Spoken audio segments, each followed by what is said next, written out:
Lesson 2, All About a Dog, A.G. Gardiner. The author and the text. Alfred George Gardiner, 1865 to 1946, was a British journalist and author. Alfred George Gardiner জন্ম 1865, মৃত্যু 1946। তিনি ছিলেন একজন British সাংবাদিক এবং লেখক। His essays, written under the pen name Alpha of the Plough, are highly regarded. তার প্রবন্ধগুলো তিনি আলফা অব দ্য প্লাউ এই ছদ্মনামে লিখেছিলেন, সেগুলো ভীষণভাবে প্রশংসিত হয়েছিল। His uniqueness lay in his ability to teach the basic truths of life in an easy and amusing manner. তার একটা অদ্ভুত এবিলিটি বা ক্ষমতা ছিল, সেটা হচ্ছে তিনি জীবনের যে প্রাথমিক যে সত্যগুলো, সেই সত্যগুলোকে খুব সহজ এবং বেশ মজাদার পদ্ধতিতে তিনি শেখাতে পারতেন, এবং এইটা যে তার সামর্থ্য ছিল, এইটাই ছিল তার ইউনিকনেস, অর্থাৎ এটাই ছিল তার বিশেষত্ব।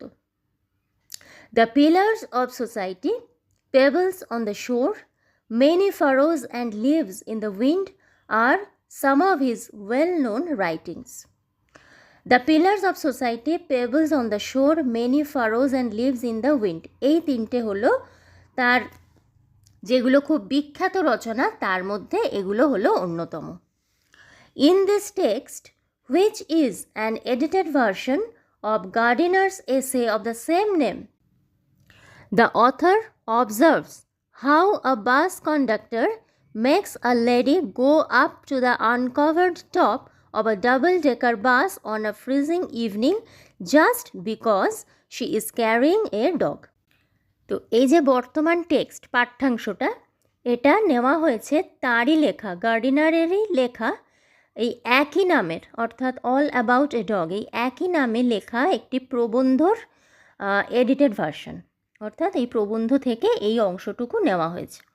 The author observes how a bus conductor makes a lady go up to the uncover top of a double decker বাস।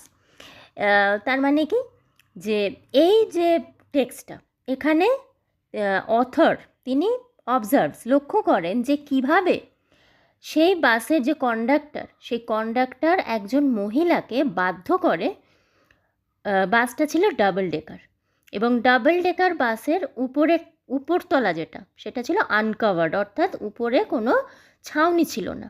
তো সেই কন্ডাক্টর মেয়েটিকে বাধ্য করে এই বাসের যেটা ছাউনিহীন যে উপরতলা, সেখানে উঠে যেতে, এবং সময়টা হচ্ছে অন আ ফ্রিজিং ইভিনিং, সন্ধ্যা এবং প্রচণ্ড ঠান্ডা সেই সময়।